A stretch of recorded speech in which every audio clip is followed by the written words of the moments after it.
vulgaire. Coucou, cette semaine je suis en vacances, donc au lieu d'un épisode normal, j'ai décidé de vous présenter un podcast que j'ai fait pour la SNCF qui s'appelle Toujours en train. Il est dispo sur toutes les plateformes, vous m'entendrez apprendre à conduire un TER, à faire une rando pour aller voir des maisons de chauves-souris.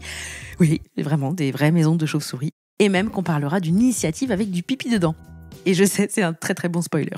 Mais pour débuter, voilà donc un épisode que j'ai adoré faire. Je suis allée voir à Bischheim comment on recyclait un TGV. C'est passionnant et j'espère que ça vous plaira. Bonne écoute. SNCF. Salut, c'est Marine. Bon, je présente ce podcast depuis plusieurs semaines maintenant, j'adore tout ce que je fais, mais il faut que je sois honnête avec vous, je crois que j'ai fait une boulette.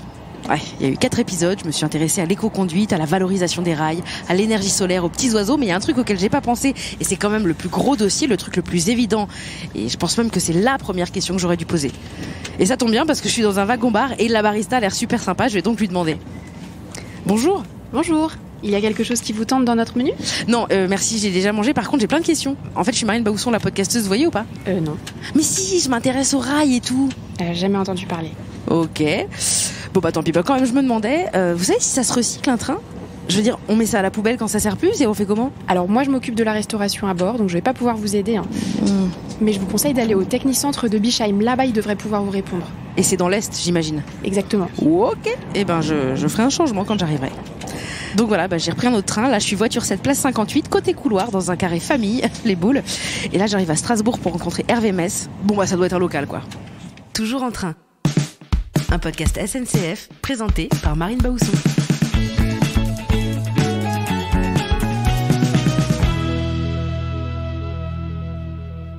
Je viens d'arriver à Bischheim, au Technicentre de Bischheim, et je viens de rencontrer Hervé Metz. Donc d'abord, première question Hervé, tu es d'ici j'imagine ? Je suis alsacien en effet. C'est quoi ton travail ? Alors moi je suis chef de projet transformation de matériel TGV. Et ça fait combien de temps ? Je suis rentré en 99. Ah ouais, donc ça fait un petit moment. Là aujourd'hui, on est à Bischheim. Pourquoi on est à Bischheim ? Alors on est à Bischheim parce que Bischheim c'est un atelier de transformation et de rénovation des TGV qui fait ça depuis plusieurs années. Et en fait nos TGV, au bout de 15 ans, tous les TGV, et d'ailleurs en général le matériel SNCF, doit rentrer pour une grosse révision qu'on appelle l'opération MIVI. C'est une opération lourde, globalement on dépose tout, on le démonte entièrement pour le remettre à neuf et pour qu'il puisse circuler 15 ans de plus. Globalement, la durée de vie d'un TGV, c'est 30 ans. Mais pour qu'il tienne 30 ans, il y a cette fameuse opération à 15 ans. C'est un peu la révision générale. Au bout de 15 ans, il faut le rentrer et le réviser. Mais est-ce que ça veut dire que... Parce que moi, là, j'arrive avec ma question quand même. Ma question, c'est est-ce qu'on recycle les TGV ? Alors, ils sont recyclés quand ils sont en fin de vie. C'est-à-dire qu'effectivement, un TGV, quand il a fait ses 30 ans de vie, il est recyclé. Il y a des vraies opérations de démontage et de recyclage de tout, parce que c'est globalement de l'acier, du cuivre, des vitres, donc des matériaux quand même qu'on peut recycler. Mais là, ce qu'on va faire, nous, c'est pas à proprement parler du recyclage, mais c'est un peu de la rénovation. C'est-à-dire que... Comme une baraque, quoi. Comme une baraque, exactement. C'est-à-dire qu'on va essayer de refaire à neuf et de transformer surtout un TGV. Je prends un exemple, les TGV Ouigo. Ouais. Les TGV low cost de la SNCF, Ouigo. Tous les TGV Ouigo qui circulent sont pas des TGV qu'on a achetés. C'était des TGV qui avaient 15 ans, qui sont passés par Bischheim. Ils sont rentrés à Bischheim avec un TGV classique, première classe, une voiture bar, une seconde classe, et on les a entièrement transformés pour en faire des TGV Ouigo. Donc on change la livrée extérieure, c'est-à-dire la peinture, et on change tout l'aménagement intérieur pour le transformer. Donc c'est pas un recyclage à proprement parler, mais c'est une transformation complète du TGV pour le... C'est un lifting, quoi. Un lifting et surtout, encore une fois, une transformation pour l'adapter. Est-ce que tu penses que la SNCF est parfaite sur ces questions, en tout cas dans ton domaine ? Alors on n'est jamais parfait, et surtout avec les contraintes qu'il peut y avoir en ce moment, il faut toujours essayer de faire mieux. Mais encore une fois, de par ce mode de transport qui est quand même connu depuis plusieurs années, c'est pas nouveau qu'aller en train c'est toujours mieux que de prendre l'avion. Donc il y a quand même cette culture qui existe et cette sensibilité qui existe. Maintenant, comme tout le monde, il faut qu'on aille plus loin, qu'on fasse mieux sur certains aspects pour l'environnement également. Et il faut combien de temps par exemple pour changer complètement ? Quand on prend par exemple ce qui s'est passé pour Ouigo, on prend un ancien TGV qui a 15 ans. À partir de là, il faut combien de temps pour remettre... Donc l'opération vraiment industrielle, c'est-à-dire le TGV y rentre et on le transforme, globalement c'est plus de 100 jours, ça peut être 140 jours par exemple actuellement. Cette opération MIVI, comme elle est assez lourde, Un TGV, on l'arrête 4 mois, forcément, on en profite en fait pour le transformer. On pourrait le refaire sortir avec le même design, les mêmes fonctionnalités, mais tu te doutes bien qu'au bout de 15 ans, la moquette, elle a un peu vieilli. Le design, il peut être un peu daté. Donc l'idée, c'est aussi de lui donner un petit coup de boost et de un petit coup de peps, quoi. Voilà. Et c'est que sur les TGV ou ça existe aussi sur d'autres trains ? Non, ça existe également sur d'autres trains. Par exemple, en ce moment à Bischheim, on rentre du matériel TER qui a également son opération MIVI. Donc c'est du matériel qui est exploité par la région Grand Est et qui rentre également aux ateliers de Bischheim pour avoir cette MIVI. À partir de là, il faut combien de temps pour remettre... Donc l'opération vraiment industrielle, c'est-à-dire le TGV il rentre et on le transforme. Globalement, c'est plus de 100 jours, ça peut être 140 jours par exemple actuellement. Par contre, avant ça, il y a tout un travail, c'est ce que j'expliquais, de préparation. Il faut faire les études, acheter les pièces quand on transforme. Ouais. Et donc, ce qu'on appelle un projet, c'est-à-dire le moment où on démarre, le client vient nous voir et nous dit je veux par exemple un TGV Ouigo. Et le moment où on va rentrer la première rame, il peut se passer 2 ans et demi, 3 ans. Et ensuite, la rame, elle rentre en technicentre. Et là, l'opération en elle-même va durer à peu près 4 mois. Quand il y a ces rénovations qu'on fait, on disait tout à l'heure, c'est comme pour une maison. Mais moi, par exemple, là, je viens d'acheter une maison. Il y a beaucoup de travaux. Il faut que je fasse l'électricité, que je refasse les fenêtres, que j'isole mieux. Est-ce que c'est les mêmes questions qu'il y a par rapport à un TGV ? Oui, alors on va d'abord se demander ce qu'a besoin. Par exemple, Ouigo, ils vont surtout chercher à densifier la rame, à mettre beaucoup de monde. Et donc le besoin, c'est ça. Mais après, effectivement, on va essayer de s'adapter. Par exemple, sur l'éclairage, le TGV, quand il arrive, il a les vieux tubes néons. Et on va plutôt passer sur de l'éclairage LED. Et ça fait des économies d'énergie. Et ça fait des économies d'énergie.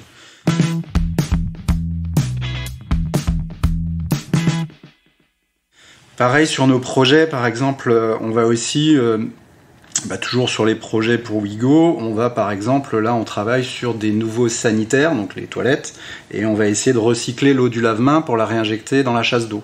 Donc on va profiter par exemple de cette opération pour avoir ce type d'éléments. Je vais faire la même chose dans ma maison. Voilà. Quand vous faites ça, aujourd'hui c'est vraiment important pour vous la question écologique. Est-ce que c'est récent en fait ? C'est sûr qu'on en parle beaucoup plus maintenant, mais je dirais que ça a toujours été, c'est un peu l'essence même quand même de la SNCF, c'est un transport qui a toujours été écolo. Ouais. Et donc effectivement, je dirais que c'est pas quelque chose de nouveau, mais c'est peut-être quelque chose qu'on met un peu plus en avant maintenant parce que les gens ont aussi beaucoup plus d'intérêt pour ça et s'intéressent beaucoup plus à ça. Mais on a toujours essayé, parce que souvent être écolo, c'est aussi parfois, on parlait des éclairages LED, c'est aussi tout bêtement faire des économies. Si on passe sur du LED, ça nous évite de changer régulièrement les lampes. C'est quoi le cycle de vie d'un TGV ? Le constructeur Alstom pour les TGV nous livre un TGV, mais après, durant toute la vie du TGV, c'est la SNCF qui s'en occupe. C'est la SNCF qui définit comment il faut l'entretenir pour qu'il circule en toute sécurité, donc qui définit ce qu'on appelle les règles de maintenance. Et ensuite, les TGV, ils sont entretenus dans des technicentres SNCF, soit des technicentres de maintenance, soit des technicentres industriels. Et donc, ce qu'on voit, c'est qu'effectivement, le constructeur nous livre, et pendant 15 ans, il va y avoir un certain nombre de rendez-vous de maintenance pour que le TGV roule en toute sécurité. C'est comme un bébé en fait. C'est un peu comme un bébé. C'est ça, c'est-à-dire que c'est vraiment, il y a 15 ans, on se dit maintenant tu vas muer et tu vas rentrer dans une nouvelle vie d'adulte quoi. C'est vraiment cette sensation. Tu vas te transformer, c'est un peu ça. Et donc effectivement, au bout de 15 ans, il va rentrer pour avoir cette grande visite et cette rénovation. Et ensuite, on le réinjecte pendant 15 ans. Donc normalement, on ne le revoit nous qu'une fois. Alors que les technicentres de maintenance, c'est vraiment leur bébé, pour reprendre ton expression, et ils le voient quasiment tous les 3 jours pour vérifier que tout va bien et le remettre dans les gares. Et alors on en fait quoi de tout ce qu'il y a ? Parce que là, concrètement, on enlève tout, on met ça devient juste une carcasse en fait. Et on en fait quoi après, des vieux sièges et des vieux sièges et tout ça ? Donc on n'enlève pas tout. Déjà, c'est le principe de la rénovation, on n'enlève pas tout. Ah, ok. Les sièges, effectivement, parce que là, c'est un vrai besoin, soit pour des questions de confort, d'ergonomie, on va changer les sièges. Donc les sièges vont être déposés et en général recyclés. C'est-à-dire qu'on les met dans une benne et ils vont être envoyés pour un recyclage. Par contre, les plafonds, on voit par exemple là-dessus qu'on a un plafond rouge. En dessous, le plafond, il n'est plus rouge et pour autant, c'est le même plafond. Là, on a déposé le plafond, on a changé ce qu'on appelle le revêtement sur la couleur et on l'a remis. Les arceaux porte-vestes qu'on voit sur le côté, on les a conservés. C'est d'ailleurs si tu veux te repérer entre un TGV Océan neuf livré par Alstom et un TGV qu'on a rénové, tu vois que c'est surtout sur la partie au-dessus de l'éclairage, les anneaux porte-vestes, nous on les a conservés pour des questions de coût et parce que c'était plus pertinent pour nous. Alors que sur les rames livrées par Alstom, tu as une nouvelle pièce. Donc tu verras pas forcément l'écart sur les sièges et les tables, qui sont vraiment identiques, mais par contre sur le côté, tu vas voir que on a conservé, nous, les vieux arceaux que tu vois au-dessus. Et bon, bah, je te propose qu'on aille voir Jean-Seb, le train, qui normalement s'appelle 8620, mais moi, je préfère l'appeler Jean-Seb.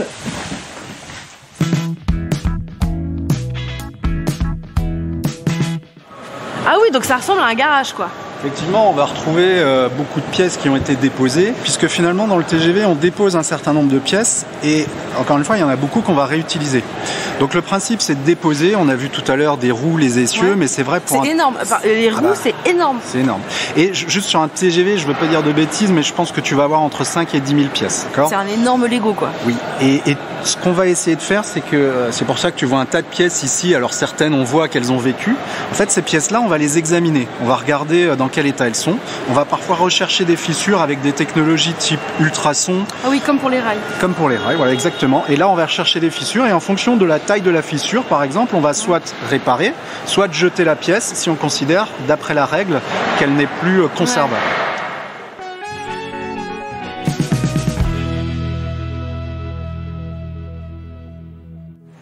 Mais en fait, c'est drôle parce que j'ai l'impression d'être dans un truc de Lego, mais grand. Oui, il y a effectivement, parce que toutes ces pièces, on en voit un peu de tout type. Et ben à la fin, il faut bien qu'elles retournent sur le TGV. Et il ne faut pas qu'on en oublie. Il ne faut pas se foirer parce que là... Il ne faut pas se foirer, il ne faut pas en oublier parce que s'il manque quelque chose, ça ne va pas vous plaire. Donc ça, c'est des roues.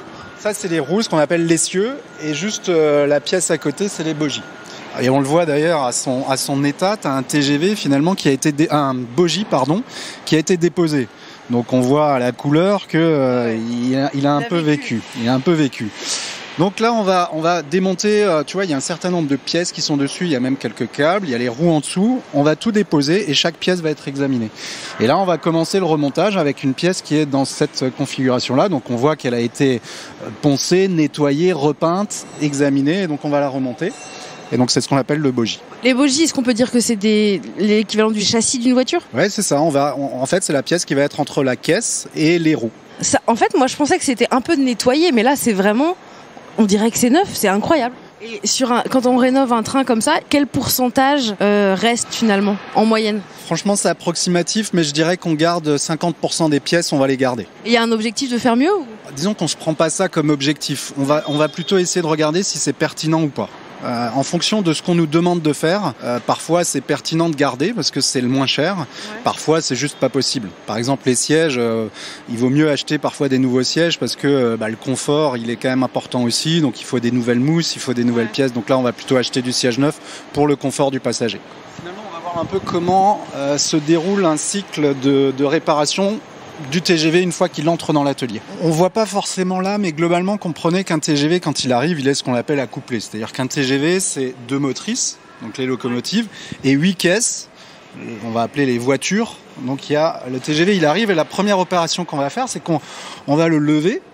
D'abord, on le sépare en 2. On lève, et ensuite, chaque caisse, on va la séparer pour pouvoir traiter chaque caisse individuellement. Et on sépare chaque caisse. Et à la fin, quand on a révisé, réparé toutes ces caisses, on remet le TGV, c'est ce qu'on appelle le réaccouplement, on va remettre le TGV pour qu'il ressorte effectivement avec toujours ces 8 voitures et ces deux motrices. Un train arrive, il y a des trucs dont on va pas se servir, on peut les récupérer pour le prochain train. Alors en général, on essaie de les remonter. C'est-à-dire qu'on ne les utilise pas forcément pour le prochain train, mais pour le train actuel. Comme on a globalement 140 jours, effectivement, la première opération, c'est ce qu'on va voir là-bas, c'est le démontage. Et dans le démontage, c'est pas un démontage un peu brutal où on réfléchit pas. Il y a des pièces qu'on va garder, donc il faut bien faire attention au démontage, à repérer les pièces qu'on garde et à les identifier. Parce que le mieux, c'est quand même de les remonter au même endroit pour faciliter le remontage. Donc là, on est sur le démontage d'une voiture.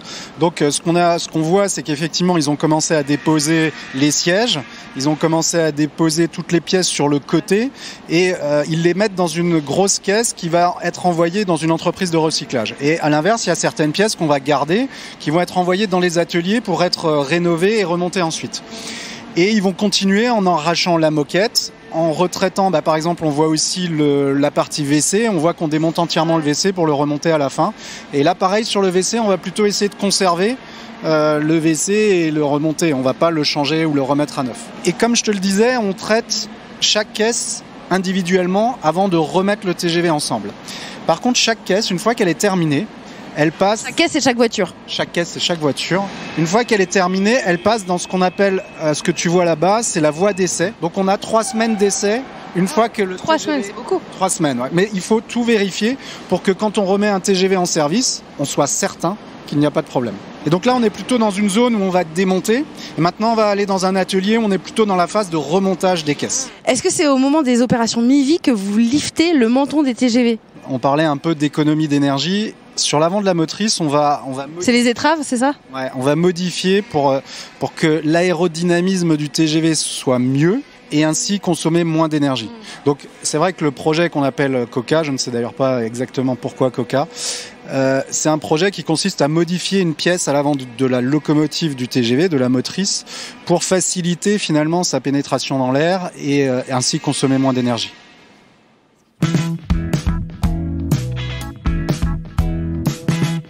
Donc là, on entend qu'on est dans un TGV, le son est beaucoup plus feutré. Qu'est-ce qu'on a pu faire dans ce train, par exemple, pour qu'il soit plus écolo ? On va conserver un maximum de pièces quand on peut. On passe sur de l'éclairage LED. Comme je le disais tout à l'heure, parfois, on essaye aussi maintenant sur des projets de récupérer l'eau du lave-main pour la réinjecter dans la chasse d'eau. Donc ça, c'est plutôt dans la partie toilette. On va travailler, on l'a vu aussi, sur la partie aérodynamique. On peut avoir des vitrages, pas sur ce projet-là, mais sur le suivant, où on a une isolation renforcée, avec des baies qu'on appelle des vitrages athermiques. On va aussi travailler par exemple sur les groupes de clim. Pareil, les groupes de clim, on va pas les changer. On les dépose, on les envoie d'ailleurs plutôt dans un autre atelier à Périgueux qui est spécialisé dans les clims et ils vont nous les renvoyer, réviser, rénover.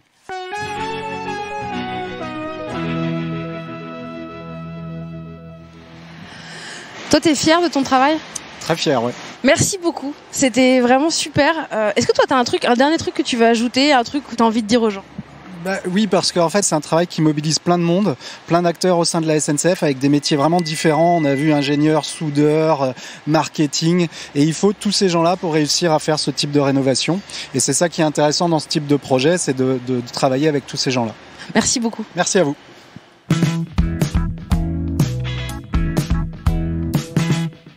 Bon me revoilà dans le train du retour de Bischheim. J'ai essayé évidemment de regarder si mon train était dans sa deuxième vie, mais si mes observations sont bonnes, celui-là il a moins de 15 ans. J'adore me dire que désormais je pourrais faire attention à tous ces petits détails, et j'aime aussi beaucoup l'idée qu'un train c'est comme une maison, ça change, ça s'améliore, ça évolue, ça se rénove quoi. Rendez-vous dans le prochain épisode. Toujours en train, c'est un podcast SNCF présenté par Marine Baousson, réalisé par Romain Baousson et Lucie Lossel, prise de son Malo Williams et Lucie Lossel, mis en musique par Romain Baousson, production Emma Biabiani et Christophe Paillet pour Sonic le Studio.